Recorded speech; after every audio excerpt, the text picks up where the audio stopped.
what's going on, nerds? So, wanted to do a little tutorial on the scratching that I have, kind of been experimenting with. There'll be much more innovations to come, but I figured, spread that wealth of knowledge, right, to everybody. I'll be uploading the scratch pack here in terms of the program and the scratch sample that I chopped up. That way you guys can do something similar. And then I'll also throw in one of my folders of one of my older songs. That way you guys can have fun with some of those kick sounds and maybe make your own beats with that as well. But in the focus of this tutorial, what I'm going to go over is kind of what I sampled and then how I collected it, and then we're going to go through it, okay? So, first and foremost, what I did was I sampled a scratch, right? Which was this. Like a series of scratches.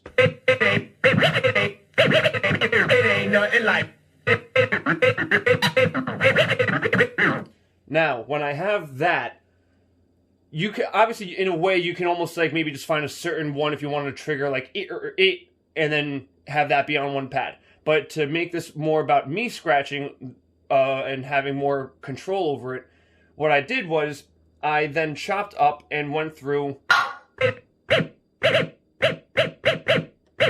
each mono note.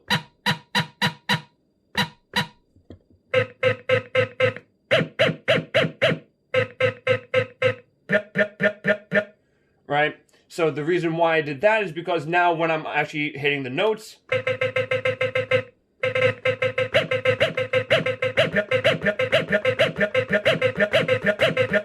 Dr. B. Okay? Now, a couple fun facts for the program as I have it set up.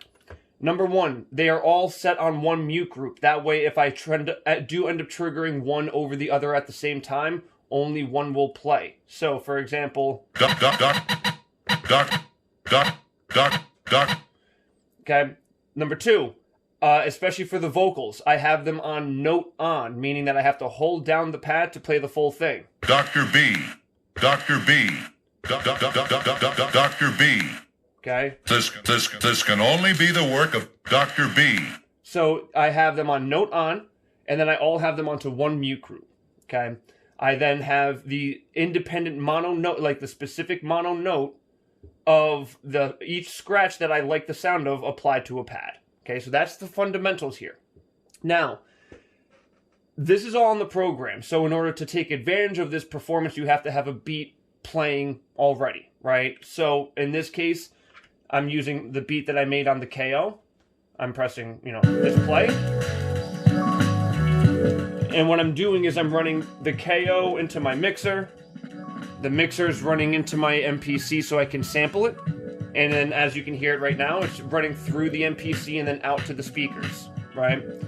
So now anything that I do here on the MPC will be over top, obviously, right?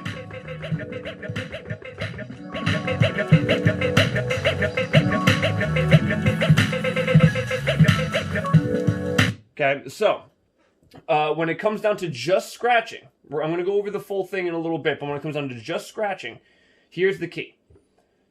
On the MPC, these faders you can turn on and then assign to a parameter.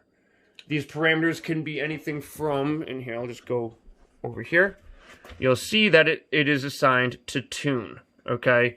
You can assign these faders to many things like low pass filter, bass pass filter, high pass filter, so on and so forth. Tuning is what I have it on to get this effect, okay?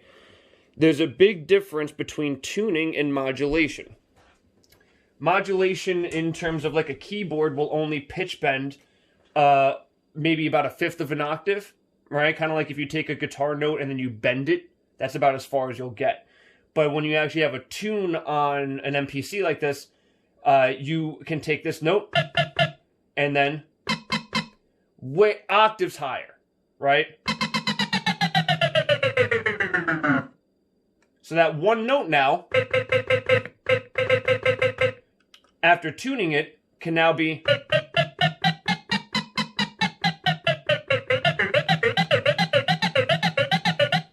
So now you're going to be practicing a technique of moving up and down the tune in a rhythmic pattern in accordance with how you want to hit the scratches, okay? So that is the fundamentals of it. You have your scratches, mono notes attached to each one. You have yourself a couple of like cue points with vocals. This can only be the work of Dr. B. This can only be the work of aha. There it is. Right, like that. And you have your scratches. And then you can hit the tune. And now you can just literally get a feel for it, right? Just have fun. Most of it won't sound bad in general, but you can tell that there's going to be a sense of rhythm and repetition that comes with trying to be, having that same kind of scratch mentality. So, for example, if I just wanted to go up and down tuning this, it'll sound okay. Like, watch, let's play the beat now.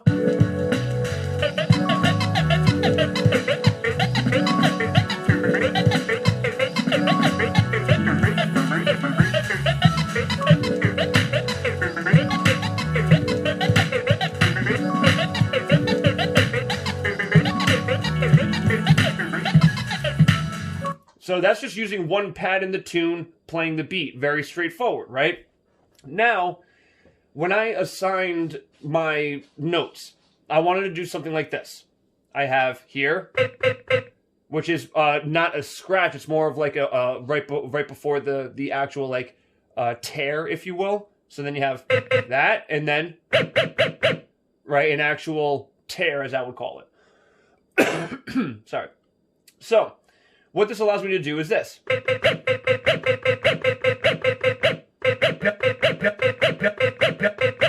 Right? So you see how now I'm doing a finger drumming pattern.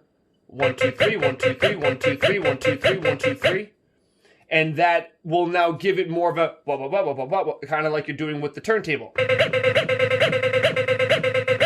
But now if we add that with the tune,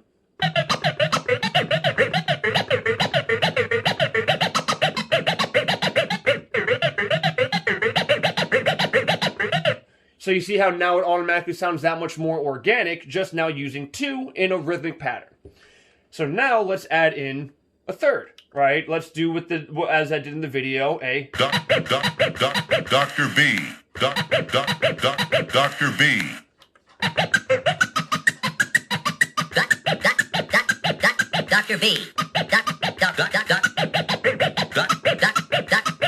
Dr. B. Right? If anything, one thing that I know that I'm going to be practicing that we can all practice together. So, especially when you're tuning, the middle is 0. Dr. B. Dr. B. That's the way it would normally sound, right? So, when practicing a kind of a sweep technique, if this is right here, then practicing something like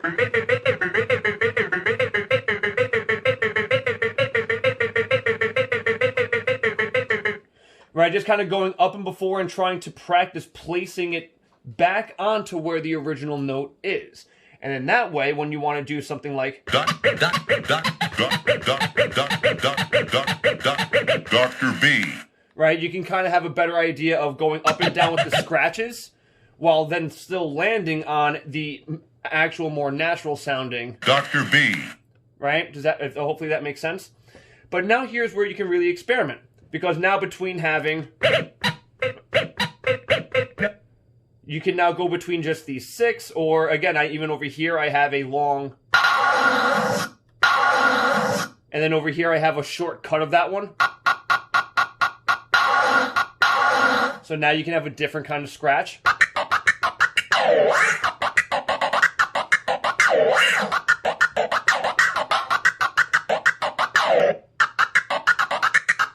Right? And then go between them. Now, here's where things get more complex. Okay?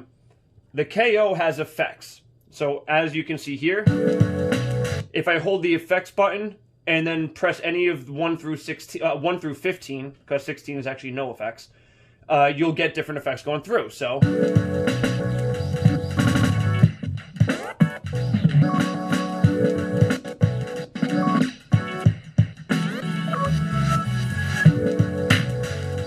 right? So now, if we wanted to do all this simultaneously, the way that I have it set up was, I have my thumb on the fader, I then have my pointer finger on the effects button on hold, right? So I'm essentially always holding this down, And then once I press play, you know, even though I'm holding the effects right now, it's no effects are being triggered, right? It's just playing the pattern as I had it.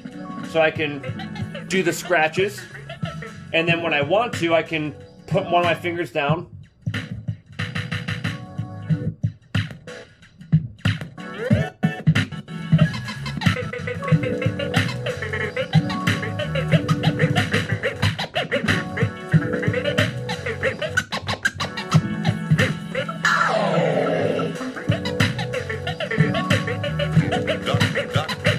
Dr. B.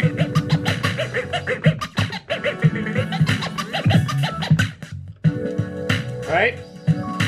And there you go. Effectively, that's really about it. Now, obviously, how you choose to play the scratches, maybe techniques such as doing a triplet like the crab. These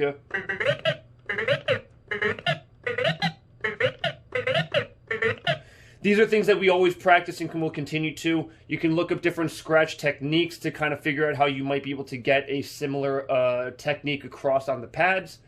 But in general, the focus now here is this: experimentation, right?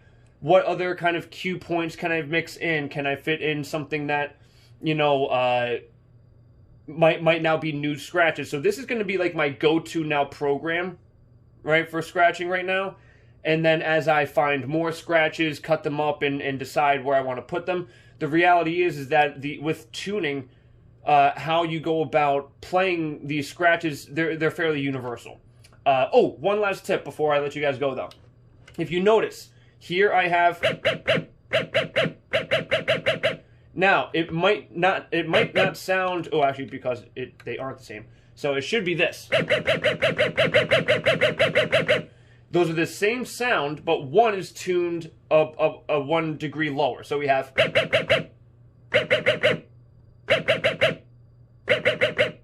Now, it sounds simple, but now when playing these two, it'll be a similar scratch type vibe, but it'll give a more dynamic range between doing...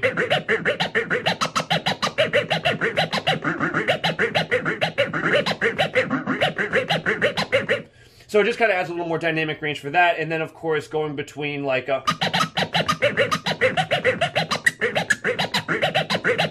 Between the three of them now, and then again, it makes it feel a little more natural. So you have a tuning options, and then another thing is, if you notice, let me put the tune on. When I take this note and I climb it up, now while this is up here, watch. You see how much higher pitch that is? Doesn't sound so natural, right? But if I go this, and I'm up here, but then I bring this back down, and I'm here, that sounds much more closer, right? So you have...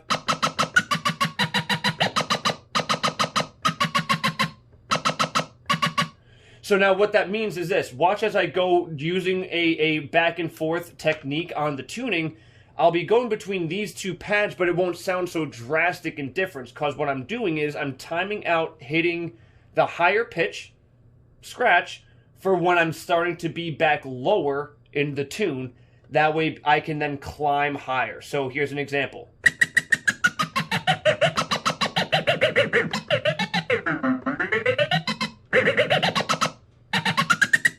Right, you see that?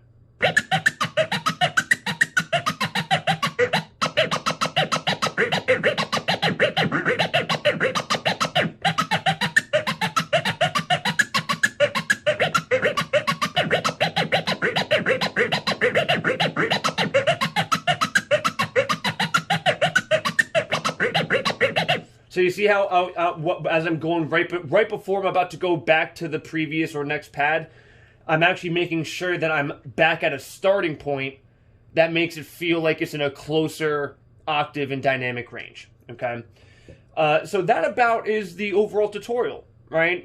Hopefully it didn't seem too long or complex, but just as a quick summary, you start by sampling some scratches, right? And getting the actual scratch sound that you want. Then you chop that to get the mono note, again, like that, mono note. Add in a couple of vocal elements with specific points, like a cue point. This can only be Dr. B. Dr. B.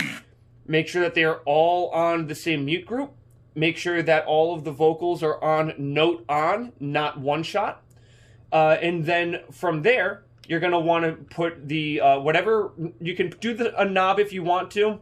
Actually, as a fun fact.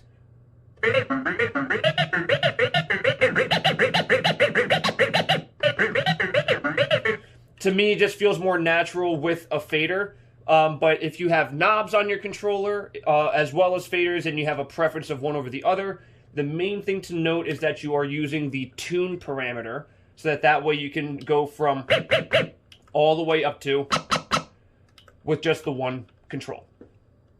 Next is going to be crabbing, or but moving the fader back and forth while you are playing these notes.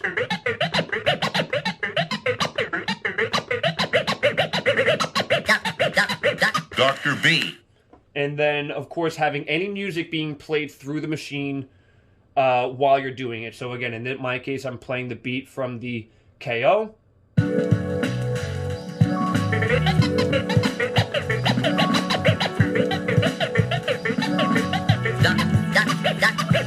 Dr. B.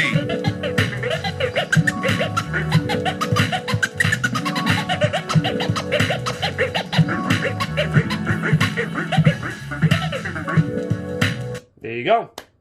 And then if you wanted to take it one step farther and you want to start triggering effects, you can do what I was doing, which is kind of figuring out a position where you can hold the effects while doing this, and then...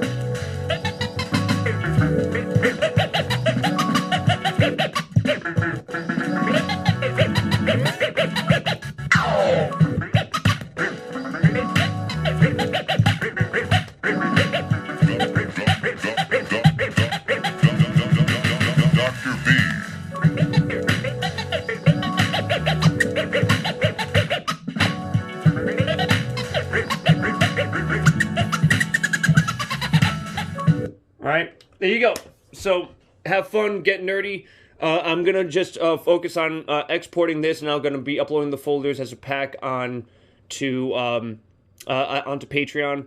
But this way, I want to at least get the tutorial out there, so that while the people waiting for the pack are getting that, then you guys who are on the $1 tier supporters can still go ahead and get nerdy. So thank you all for your support. Have fun.